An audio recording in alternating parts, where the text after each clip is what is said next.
Hello बच्चों, स्वागत है आप सभी का आपके अपने official YouTube channel biome biology classes में। तो आज हम शुरू करने जा रहे हैं आपका नया चैप्टर, जिसका नाम क्या है, हेरिडिटी एंड इवोल्यूशन।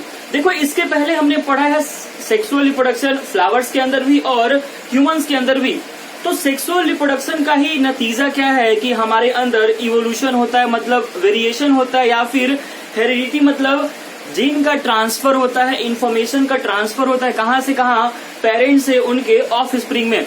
तो सबसे पहली बात आती है कि हेरिडिटी क्या है और ये इवोल्यूशन क्या है। हेरिडिटी आपसे कोई पूछे तो आप क्या बोलोगे कि transmission of character from parents to its offspring is called heredity. हाँ, जैसे मान लो मैं कोई पेरेंट्स हूँ और मेरा कोई बच्चा हो रहा है, तो मेरे से मेरे बच्चे के अंदर कैरेक्टर्स का ट्रांसफर हुआ, उसको हम क्या बोलेंगे? हेरिडिटी बोलेंगे। और उसी हेरिडिटी की वजह से हमारा क्या है? इवोल्यूशन भी होता है।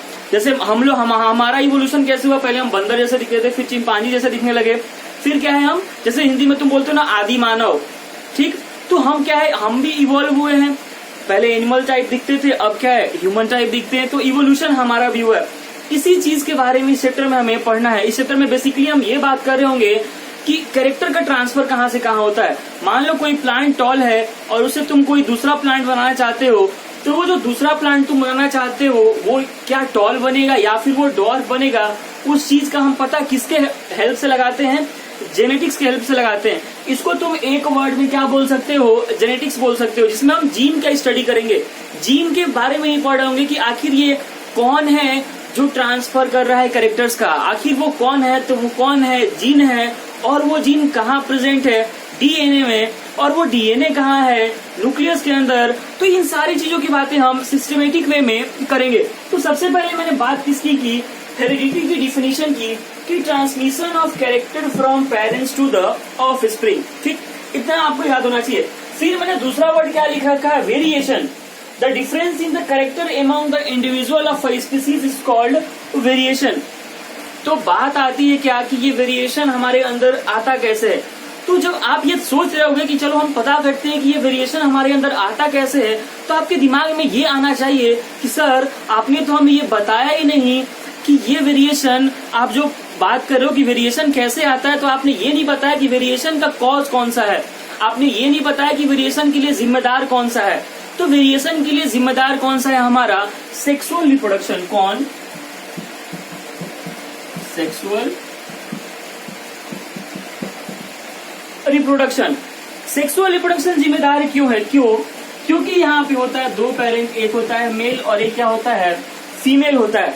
मेल और फीमेल दोनों एक साथ मिल करके क्या करते हैं? फर्टिलाइजेशन, और बनाते क्या हैं? जाइगोट। क्या बनाते हैं? जाइगोट बनाते हैं।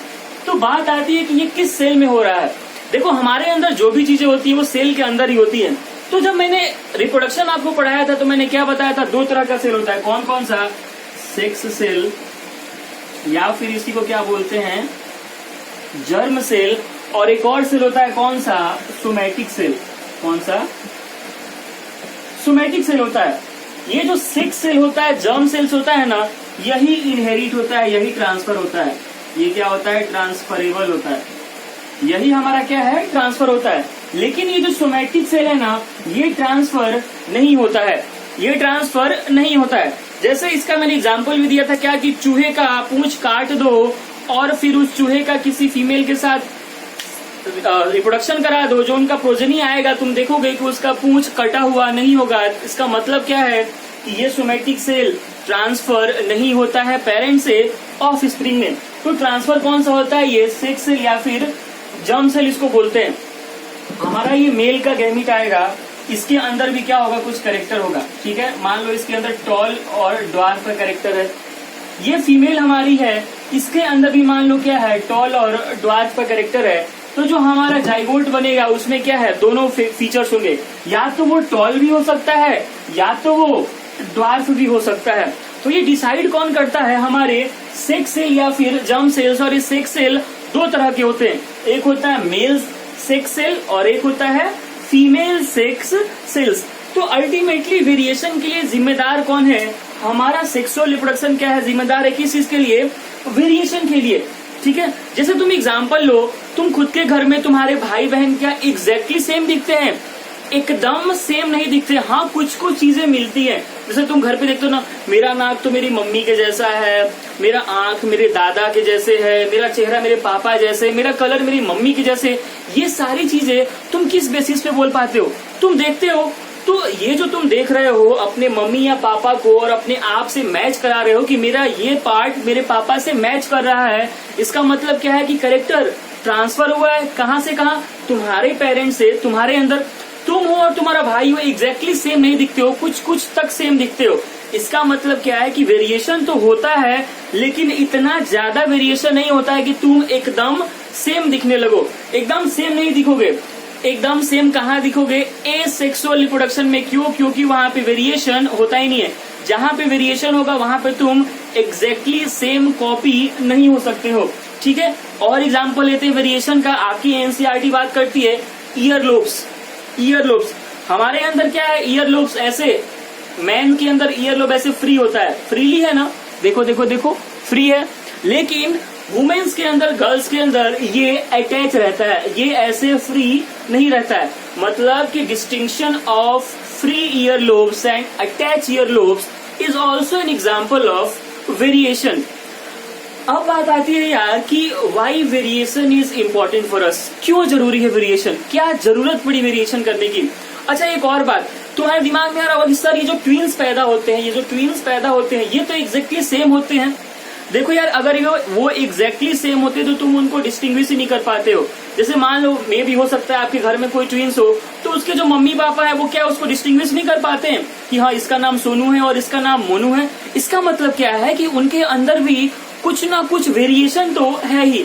देखो, सेक्सुअल रिप्रोडक्शन से जो भी चीजें बनेंगी ना, उसके अंदर वेरिएशन आना तय है 100%।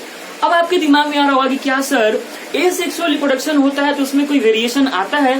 देखो, वेरिएशन आता है लेकिन बहुत ही ज्यादा कम। बोले तो 1 से 2% वेरिएशन आता है, जो कि 100% के कंपैरिजन में तो नेग्लेजिबल ही है। इसलिए हम ओवरऑल जनरली क्या बोलते हैं कि there is no variation in the organism which reproduce by asexual reproduction. So we are talking about what? Variation, and we are saying that variation occurs only in the organisms that reproduces through sexual reproduction. So my question is that why variation is important for us? Why is the necessity of variation? Because variation enable us to tolerate in the unfavorable condition. What is the meaning of that? What is the meaning of that? What I am saying कि it enables us to survive in the unfavorable condition. How? क्या होगा? मान लो ये तुम्हारे parents हैं, मान लो कोई एक बैक्टीरिया है, ठीक है, ये कोई मान लो कोई एक बैक्टीरिया है, ये रहा कोई बैक्टीरिया, और इसके अंदर क्या है कि हीट टोलरेट करने का कैपेसिटी है। क्या है? थर्मोफिलस बैक्टीरिया है, इसके अंदर हीट को टोलरेट करने की कैपेसिटी है। इसको तुम 100 डिग्री टेम्परेचर दे देते हो, फिर भी ये अपने आप को टोलरेट कर लेता है। फिर मान लो ये अपना जो ऑफस्प्रिंग बनाता है उसमें इसका ट्रांसफर हो जाता है। अगर वो वेरिएशन आ रहा है अगर, तो मान लो ये एसेक्सुअली रिप्रोड्यूस कर रहा है, लेकिन वेरिएशन अगर इसमें है तो चला गया इसमें उसके ऑफस्प्रिंग में, तो इसका ऑफस्प्रिंग भी क्या करेगा? टोलरेट करेगा किसको? हाई टेम्परेचर को। इसका मतलब वेरिएशन इंपॉर्टेंट लगा। जैसे ऑर्गेनिज्म से बात कर लो, मान लो कोई एक ये ऑर्गेनिज्म है, ठीक है, मेल और फीमेल जो भी है, और इनके अंदर कैपेसिटी है टोलरेट करने की अनफेवरेबल कंडीशंस। जैसे कम पानी में भी जिंदा रह सकते हैं। कंगारू रैट कम पानी में भी वो अपने आप को सरवाइव कर लेता है अपने फैट को ऑक्सीडाइज करके। तो तुम क्या बोलोगे यार कि उसका जो बच्चा पैदा होगा वो भी तो टोलरेट करता है ना। मतलब क्या है कि वेरिएशन हो रहा है ना उसके अंदर। मान लो कि एक ऑर्गेनिज्म है, उसके अंदर कोई भी टोलरेट करने की कैपेसिटी नहीं है, लेकिन क्या है कि रहते रहते धीरे धीरे उसने इन्वायरमेंट के साथ अपने आप को ऐसे टोलरेट कर लिया कि वो अनफेवरेबल कंडीशंस को टोलरेट कर सकता है। इसका इफेक्ट उसके जर्म सेल्स पे भी पड़ेगा। उसके जो जर्म सेल्स ट्रांसफर होंगे उसके बच्चे तक, उसमें भी वो कैरेक्टर जाएगा। ठीक है, देखो 2 तरह के कैरेक्टर होते हैं, एक होता है एक्वायर्ड कैरेक्टर और एक होता है इनहेरिटेड कैरेक्टर।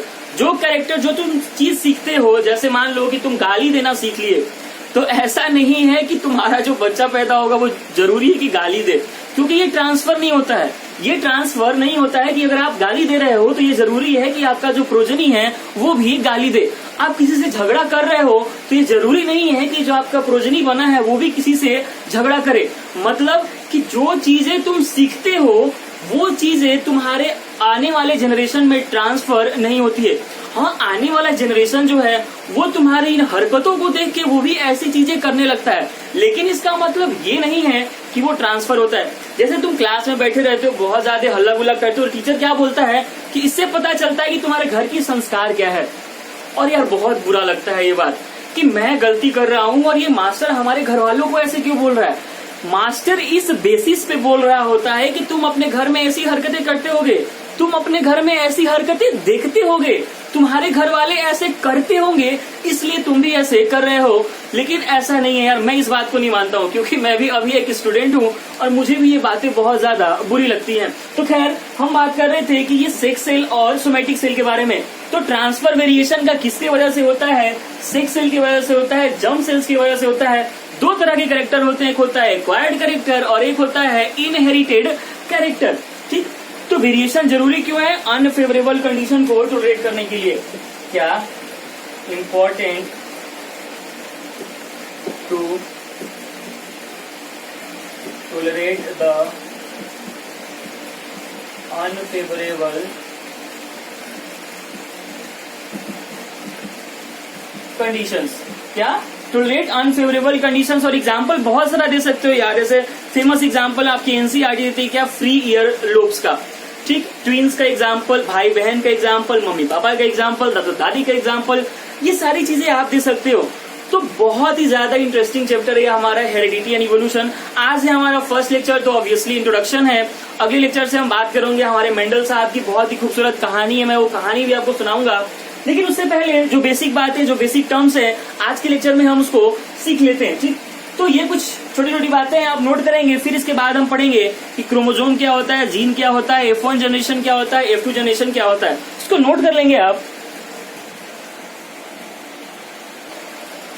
तो अब हम बात करने वाले हैं कि जो मैं जीन, क्रोमोसोम और डीएनए की बात कर रहा था कि वो ट्रांसफर कैसे होते हैं, वो कौन सा चीज है जो ट्रांसफर होता है जिसके वजह से तुम अपने पेरेंट्स से कैरेक्टर मैच करा पाते हो। बोलते हो कि हाँ, मेरा नोज मेरे पापा के जैसे है, मेरा जो फेस है वो मेरी माँ के जैसे दिखता है। तो आखिर वो कौन सा चीज है जो कि रिस्पॉन्सिबल है इस ट्रांसफर के लिए?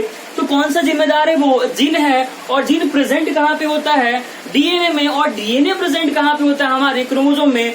कुछ ऐसा हमारा जो क्रोमोसोम होता है कुछ ऐसा होता है। क्रोमोसोम हमारा कुछ ऐसा दिखता है जो कि क्रोमैटिड के रेप्लिकेशन से बनता है। जब क्रोमैटिड हिस्टोन प्रोटीन के साथ में अटैच होता है और उनका क्या होता है? रेप्लिकेशन, तो एक हमारा क्या बनता है? क्रोमोसोम। एक फुल्ली डेवलप्ड क्रोमोसोम हमारा कैसा दिखता है? कुछ ऐसा। कुछ ऐसा दिखता है आपका एक फुल्ली डेवलप्ड क्रोमोसोम। और इस अगर मान लो कि ये एक लोकस हो गया, ये एक लोकस हो गया। ये जो लोकस होते हैं ना, ये वो पॉइंट होते हैं जहां पे जीन्स प्रेजेंट होते हैं। तो लोकस दो तरह का हो सकता है, एक सेम लोकस या फिर एक डिफरेंट लोकस। और इस लोकस के बेसिस पे ही हम नाम देते हैं होमोलोगस क्रोमोसोम और non homologous chromosome. Homologous chromosome किसको बोलते हैं? जब जीन हमारा, जब कैरेक्टर हमारा सेम लोकस ऑफ क्रोमोसोम पे प्रेजेंट हो तो उसको हम क्या बोलते हैं? होमोलोगस। और जैसे ही डिफरेंट पे प्रेजेंट हो, डिफरेंट लोकस पे प्रेजेंट हो, उसको हम क्या बोलते हैं? नॉन होमोलोगस क्रोमोसोम बोलते हैं। ठीक है, तो मैं आपको ये बता रहा था कि ये जो हमारा जीन है ये डीएनए का यूनिट है और ये प्रेजेंट कहाँ पे है? क्रोमोसोम के अंदर ये सारे के सारे प्रेजेंट है। जैसे मान लो कि दो क्रोमोसोम है, एक ये क्रोमोसोम है और एक ये क्रोमोसोम है। इस क्रोमोसोम के अंदर टॉल का कैरेक्टर है, इस क्रोमोसोम के अंदर क्या है? टॉलनेस का कैरेक्टर है, जिसको हम कैपिटल, जो डोमिनेंट होता है ना उसको हम कैपिटल से लिखते हैं और जो रेसेसिव होता है उसको हम स्मॉल से लिखेंगे। मैं अभी आगे बताऊंगा कि डोमिनेंट और रेसेसिव क्या होता है। मान लो कि इस क्रोमोसोम के पास टॉलनेस का कैरेक्टर था, ये लिख दिया मैंने कैपिटल टी। मान लो इसके पास स्मॉल टी मतलब रेसेसिव का कैरेक्टर है। प्रॉब्लम ये है कि ऐसे अगर ये अलग अलग रहे तो ट्रांसफर नहीं होगा। क्यों नहीं होगा मैं बताता हूँ। अगर मान लो ये एसेक्सुअल रिप्रोडक्शन है, ये क्या है? एसेक्सुअल रिप्रोडक्शन है, तो ट्रांसफर होगा, कोई फर्टिलाइजेशन वगैरह कुछ भी होगा? नहीं होगा। देखो हेरिडिटी कब हो रहा है, वेरिएशन कब हो रहा है? जब सेक्सुअल रिप्रोडक्शन हो रहा है। ठीक है, fertilisation is very essential condition for the transfer of variation and earlier I have told you that there are two type of cells involved in variation. One is sex cells also known as germ cells and another is somatic cell। ठीक है। तो क्या होगा, मान लो ये mail की तरफ से आया, ये फीमेल की तरफ से आया, दोनों एक साथ मैच किए और इनका फर्दर जब तुम डायग्राम बनाओगे तो कुछ ऐसा और कुछ ये ऐसा बनेगा और पूरे के पूरे ट्रांसफर हो जाएंगे। जैसे अगर मैं बात करूं तो 46 होते हैं क्रोमोसोम, कितने होते हैं 46 होते हैं, और पेयर में बात करो तो 23 पेयर होते हैं। इसको हम लोग 2n बोलते हैं और 23 पेयर इसको भी 2n बोलते हैं। ये 46 आता कहाँ से है, 23 कहाँ से आता है, मेल से कितना आता है 23 और फीमेल से कितना आता है 23, और ये गैमीट के अंदर जाता है। ये क्या है, गैमीट है, और ये दोनों मिलके क्या बनाते हैं, जाइगोट, जिसके अंदर 46 नंबर ऑफ क्रोमोसोम जाते हैं। ठीक है, तो ये है कुछ बातें किसके बारे में, क्रोमोसोम के बारे में। अब बात आती है कि ये जीन हमारा क्या है, जीन क्या है। तो gene is the physical fundamental unit of heredity. जैसे अगर हम सेल बायोलॉजी पढ़ते हैं तो वहां पे क्या बोलते हैं कि cell is the basic structural functional unit of life. क्या बोलते हैं कि cell is the basic structural functional unit of life. Same यहाँ पे क्या बोलते हैं कि जीन हमारा क्या है, basic physical and functional structural unit किसका है, हेरिडिटी का। और हम पहले ही पढ़ चुके हैं क्या कि हेरिडिटी क्या है, transmission of character from parents to their offspring. लिख रखा है मैंने क्या कि chromosome is a thread like structure in the nucleus of a cell formed of DNA which carries the gene. इससे आपको तीन चीजें पता चली, क्या, जीन किसके अंदर प्रेजेंट है, डीएनए के अंदर प्रेजेंट है, डीएनए किसके अंदर प्रेजेंट है, क्रोमोसोम के अंदर प्रेजेंट है, और क्रोमोसोम किसके अंदर प्रेजेंट है, न्यूक्लियस के अंदर। क्या बोला मैंने कि क्रोमोसोम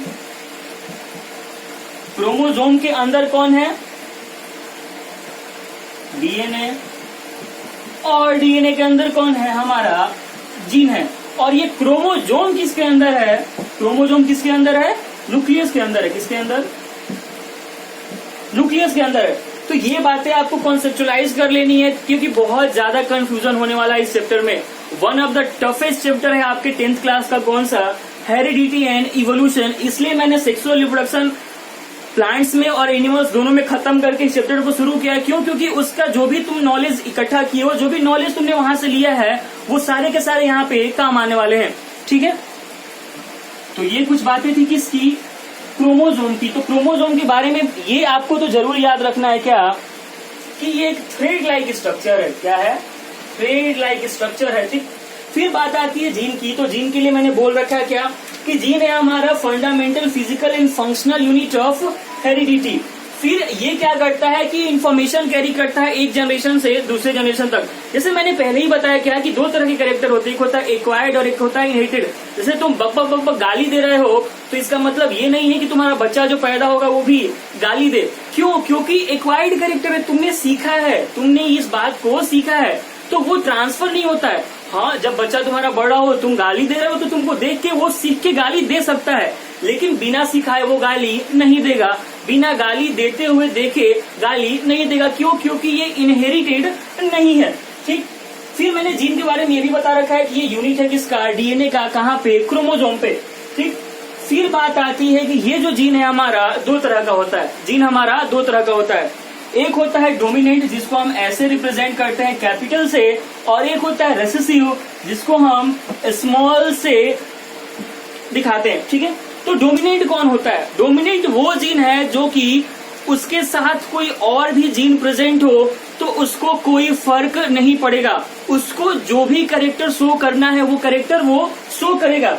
लिख रखा है मैंने क्या कि gene which decide the appearance of an organism even in the presence of alternative gene. कोई दूसरा जीन भी प्रेजेंट हो तो उससे उसको घंटा फर्क पड़ने वाला है, कोई फर्क नहीं पड़ने वाला है, उसका जो काम है वो काम करेगा।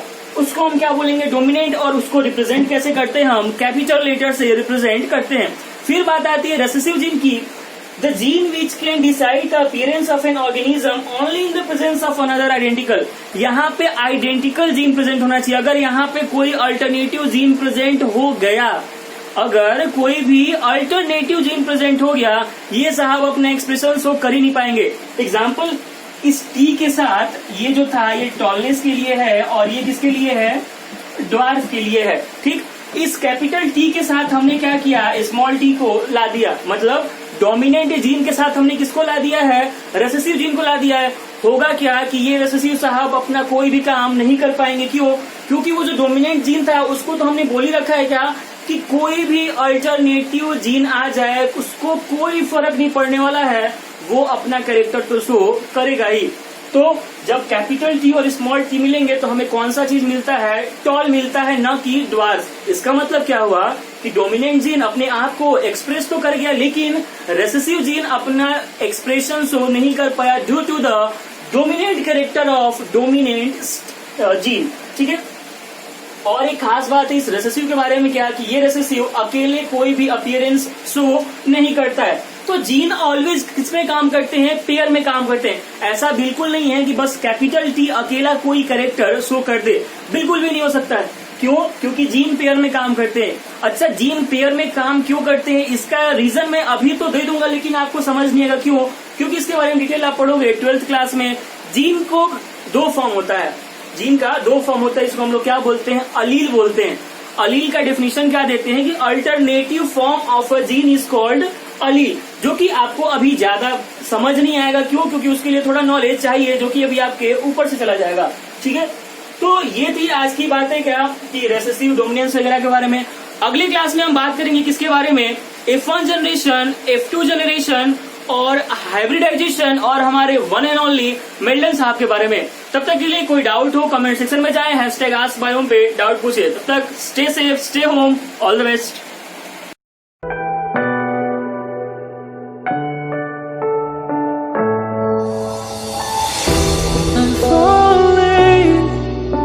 Tell me why I'm falling. Oh, life's calling, but it's hard because